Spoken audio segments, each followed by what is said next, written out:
Hi friends. Hey everyone! It's time for another What We Read That's right. episode. We're just running through all these What We Read episodes this year. Anyway, the more important thing is that we are going to be talking about books today. I actually think that this might be a full-on fantasy discussion, mostly, kind of, sort, slight touch of like sci-fi for you. With one set of with one so graphic basically, novel. like, what genre is it still? Pretty SFF. High on the science fiction. See, my so God. we're still in the SFF genre today. I am going to start with a book that a lot of people are going to have opinions about, I am sure. 100%. That book is Ninth House by Leigh Bardugo. Yeah, finally finished Finally read it.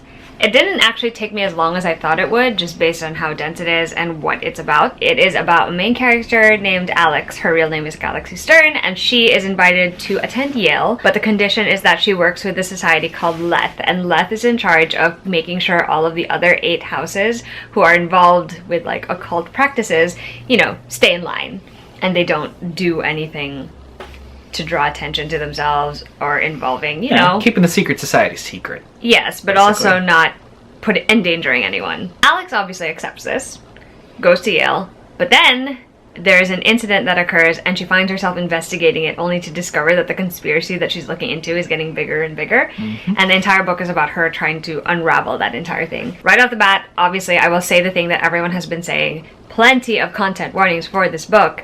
There is violence, abuse, physical and emotional abuse, there's drug use, there's alcoholism, there is rape, there is a drug that forces you to be subservient that is used in rape, there is a sacrificial occult rites, ritual sacrifice. There's murder obviously in this book, there is racism, obviously there is revenge taken on the rapist, and not done in a great way. There's a lot of body horror. Or a great way, depending on how you want to look at revenge. There is a lot of stuff in this book, but I think that is why it is an adult fantasy. Like, it's not marketed as YA. This is definitely adult, 100%. And if you go into it knowing all that, maybe the way you see it will probably be like I was, so you're sort of prepared for what's going on. If it's not your typically genre, what you'd read, like me, then maybe you'll still feel a little bit like shook. And one of the experiences that Alexa wanted to do with this was to wait for me to read it. Not that I've read a lot of like crazy sickening things, but I mean I've read enough Stephen King, I want to say. Yeah. A couple of murder mystery type deals to sort of maybe not be too shocked. So I will be curious to hear what Maki thinks once he's read it. For me, actually, to be completely honest, I probably wouldn't have picked it up if it wasn't a Leigh Bardugo book. I would have found it an intriguing premise, but I would have been more hesitant if it had been anyone else. As usual, Leigh Bardugo's world building and her character work and her storytelling is still so compulsively readable to me, even if it is something that goes through a lot of things that I don't normally like experiencing in my stories. Like, this is one of the very few books I can think of where there were incidents that had me viscerally, physically reacting to them. There are 2 in the book in specifics, and if you want to know what they are, just ask me privately and I will happily tell you if that's something you'd like to prepare for. But I think in the end, like, it is Leigh's signature style of writing and telling a story that pulled me through this entire thing. Because I was like, even with all that happening, like, even with me being so, like, petrified / grossed out, I was like, I still need to know what happens, though. Like, I still need to see Alex's story through and to find out if she figures out what is going on and what the hell she's going to do about it, because that's the kind of character Alex is. There's, like, a lot of different occult societies and they have different focuses, and that's fascinating already in and of itself. But I like that this is also a murder mystery, and that almost every single character, I think there's only one I could think of who probably isn't, every single character is very, very, very gray. No one is actually completely good or completely bad. That's not true. There are a few characters where I will be like, those people are just like, that's a evil. white hat. No, those are I was those people are just like terrible. It was a good story still. I still really found myself interested and determined to find out what happened next. I find it hard to say I enjoyed it because I didn't enjoy all of the terrible things that happened in it, because like, how do you enjoy something like that? I do think it was really good storytelling, and I do like the setup for what the next book is going to be about, but I want to see how other people are going to feel about the story and if they will react the same way. I know it's been mixed reviews from a lot of people. Like I said, I can't say I enjoyed it, but I do think it's still a well-told story that I just could not sit down once I'd started, even when I was being traumatized on the page. That makes sense. I thought it was interesting, and I am very curious to see how like the general public is going to take this when it comes out. I will say the one comparison I made at the beginning was like the way the story is set up and the writing style reminds me a lot of how Erin Morgenstern writes in The Starless Sea and The Night Circus, in a good way. but still with like Lee's character work in it. If you are a Lee Bardugo fan and you're not too averse to experiencing something very adult and gritty and dark, you should check it out. It's a good story. Otherwise, if you're a little more sensitive to any of the content warnings I put out, if you're not sure that you want to get into this dark and gritty story, maybe stay away from it for now. Yeah, not all stories are for everybody anyway, but... Yeah, I definitely don't think this one is going to be the story for every reader that Lee has, but some of us will definitely still latch onto it, so... And she might get new readers too. So that's the first one I wanted to talk about. The second book that I'm going to talk about, I don't actually have a physical copy, but I really enjoyed it. And that book is The Never Tilting World by Rin Chupeco. This is a upcoming YA fantasy, also out in October, just like Ninth House. And it is about two twin goddesses. They don't know that the twin exists, and they live in two different halves of the world. One half of the world is bathed in eternal sunlight, the other half is bathed in eternal darkness.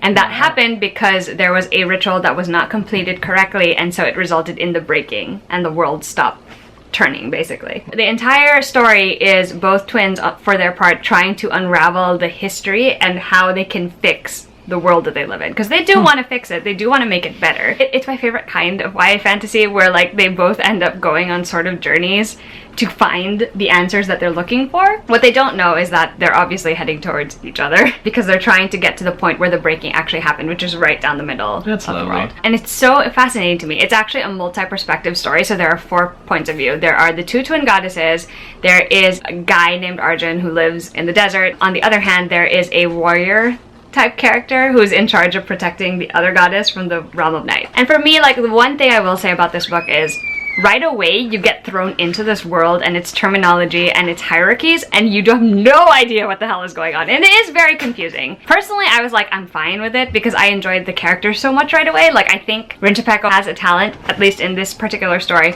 for giving me characters' perspectives where I was like, you're interesting, but you're also interesting. And I'm like, I need to get to know you better. So the characters really were what drew me through most of the confusing world part. Everything slowly starts to make sense though. And I think that's actually an interesting way to do it, because as the characters make more sense of their worlds, you're making more sense of the world. So eventually you're all going to arrive at a point where everybody has a sense of what this world is and what it's supposed to be and how they need to fix it.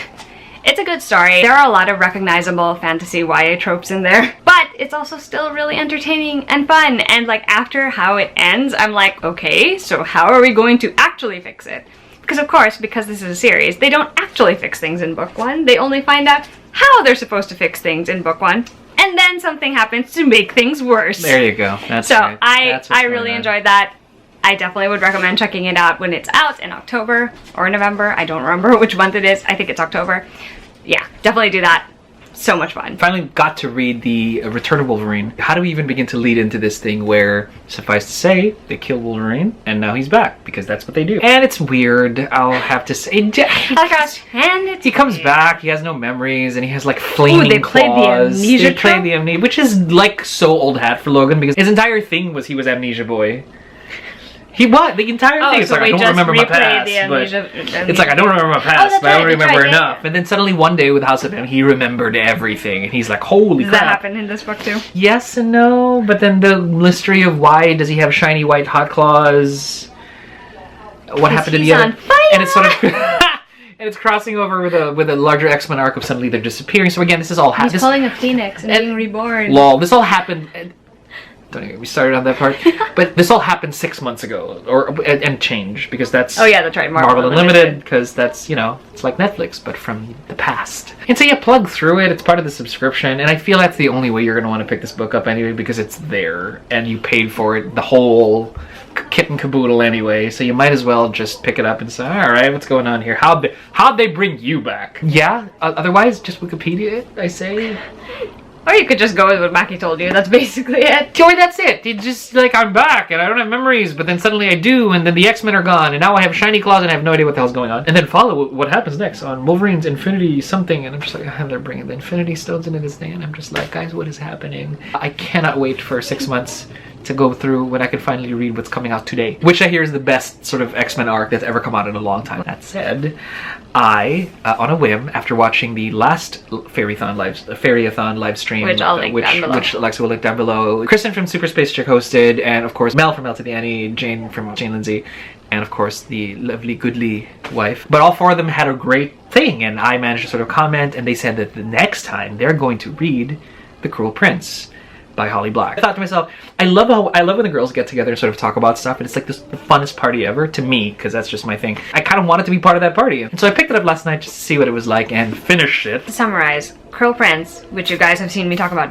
way more than once, is basically the story of Jude. She's a mortal girl who, she and her sisters are taken from the mortal world and stolen away to fairy after a red cap kills their dad and mom. And they grew up... Yeah, a red cap is a kind of fairy. And they grew up in the world of fairy, and Jude wants so badly to find a place where she belongs and can hold a position of power in fairy. And the entire book is about her manipulation of the world of fairy to make herself a spot like that. Because basically she grows up like from her formative years downtrodden and maligned and ridiculed, but also at the same time because the person who sort of takes them to fairy is standing as her father figure, has trained her to be a great warrior and a strategist and all that stuff. When she gets her shot to seize power and control it, that becomes her entire, story arc, which is, now that you have the power you craved so much, what are you going to do about it? And I gotta say, this went down quicker than Keeper of Velocities. You've seen me rant about how difficult it's been for me to like have to stop and go, this ship, I can't handle it. And it was hard for me to do Keeper of Velocities because I was so invested with the characters and I love them so much. I would liken this thing to like a really, really crazy frat party or some kind of revel that you walk into, and the weirdest, craziest, most somebody call 911 drama is unfolding right before your eyes, and you cannot walk away. You cannot walk away. However, since I am not invested in any of these characters, the whole time I'm reading this thing, I'm going, oh, they did that, and oh shoot, you know what I mean? Like the whole time it's just escalating. I'm like, damn, this is crazy. So on the flip side, I noticed immediately that I am not putting this book down.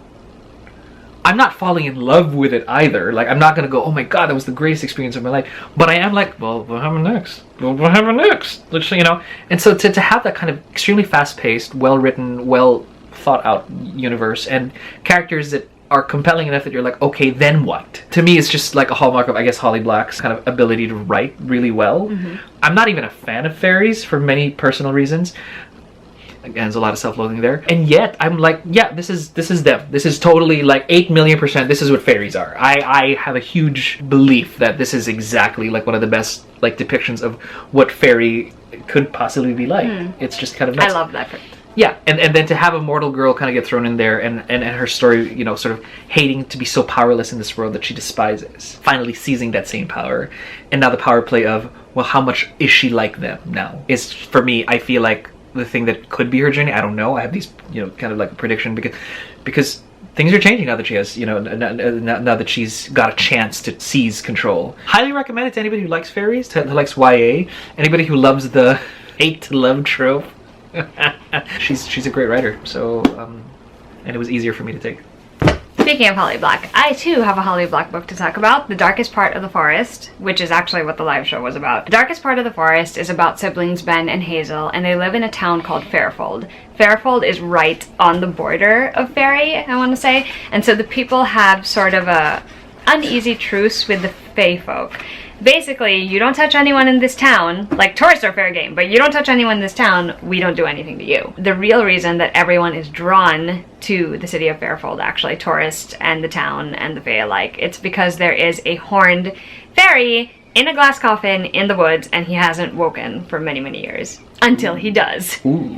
And the story kind of escalates from there. I've shared a lot of my feelings about The Darkest Part of the Forest in the live show, so I'm not really going to go into too much detail, except to say that I really and truly adored this one. You guys have been with me while I have read the entire Modern Fairy Tales trilogy. Those were fine. Forgettable for the most part, but fine. I was so nervous about it because I knew the other three. I knew Mel, and I knew Kristen, and Jane all loved this book, and I was like, I really want to love it too. I don't want to not love it, and the truth is I did. It is a great standalone fantasy story. It explores so many kinds of relationships, including one of my favorite things, which is a sibling relationship, and it does so in a way where it's not just portraying the good or the bad, but a mix of both. And then you throw in the world of fairy and magic and how that also complicates things for Ben and Hazel, and I'm just like, sold. I'm here for it. Beautifully done, and I can definitely see this holding up for me even if I decided to reread it like a couple of years from now. Highly recommend checking it out. According to the others, and I probably didn't notice because I had no idea who these characters were at the time, they do show up in The Cruel Prince and the Wicked King, so I am looking forward to that and finally being like, I know who you are! I finally know who you are! But yeah, this book is very, very good. Thematically, it's great. The characters are great. The setting is great. The writing is so much better, at least to me, than it was in the Modern Fairy Tales trilogy, so definitely check this out. Awesome. The last book I'm going to talk about is a book that I think Mackie should also read, actually, because I think he would enjoy it. Kings of the Wild by Nicholas Eames, which I said many times I would read, but I only finally got around to doing so now, and I actually read it with Kristen. Basic premise of this book is that there is a bunch of mercenaries, they're a band of mercenaries, and they're all retired now at this point. They're all in middle age and retired, and you know, they all have their own lives going for them. Until one day when Gabriel, who is sort of like the de facto like face of the band, comes to Clay, who is I guess the main narrator of the story, I would like to say, and tells him we need to get the band back together because we have to go and rescue my daughter because she's in a city that is being besieged by the Heartweld Horde, which is like basically all sorts of magical creatures that come from a dark and twisted wood called the Heartweld. I like that. They end up getting the band back together, which is a good chunk of the story, and then they end up journeying towards the city where the daughter is stuck, which is also part of the story. And then there's the final battle. Here's the thing. At the very beginning, with like the first like 3 or 4 chapters where they're all setting it up and like kind of just getting you on the road to gathering the rest of the band, I was at first a little bit like, ooh, what if I end up not liking this? Because the writing style is not the typical kind that I enjoy in my fantasy books, I guess is what I want to say, because I'm not used to it being the way it is in this story. But I will say that like died after 4 chapters, because like for the rest of the book I was like, okay, so what happens next? What happens next? The way I described it to Maggie is like, it is watching a D&D campaign where they either roll really great natural 20s or really terrible natural 1s. And there's just like no in between at this point. And then I love those kinds of games. I throw swear in to the God. fact that these characters are all such very distinct personalities. There's a specific member of the band that I'm like, I relate to you. This is my character in the game. It's so much fun to read. It reads so quick for something that looks so long, and I just enjoyed it for the fact that honestly it really, really read like a D&D campaign that I would have liked to see. I would have liked to be the bard that was chronicling this campaign. That's basically what I would love like to do. And so the fact that I get this book where someone did it for me, I'm like, this is great. This is great. I am here for it. I will happily read the next book, which is not a direct sequel. It's a companion about the daughter. Oh, how? Which hey, okay. I will definitely read. But yeah, it was just so much fun. I really enjoyed just being on this journey with the band. The band's back together. They were called Saga, okay? That was their band name. They were called It almost Saga. sounds like the Expendables meets like Critical Role meets... Kinda. You know? So like there's only 5 members of Saga, and they're all old in this book. There is Clay... My people. Clay Cooper, he's basically like the shield. That's his weapon of choice most of the time. They call him Slow Hands. And then Gabriel is, like I said, the leader, sort of. And then you have Ganelon, who's like their Hulk, aka the character I relate to the most. You have their mage, his name is Moog. And then you have Matrix, he's sort of like their rogue. I just love them so much. Like, by the end of it, I was like, look, they're a little family, and I love them so much. I need this book, babe. Yeah, it was so great. I enjoyed it so much. Would highly recommend it. So glad that Kristen pushed me to read it. So glad that Holly convinced us both to try it out. So definitely gonna read the next one too. Okay, so we've actually reached the end of this What We Read video. If you have read any of the books, or if you're participating in Fairy-a-thon, let us know. We'd love to hear your I'm comments. participating in Fairy-a-thon now. And we'd love to know what you guys have been reading lately as well. Till the next video. Bye! Bye.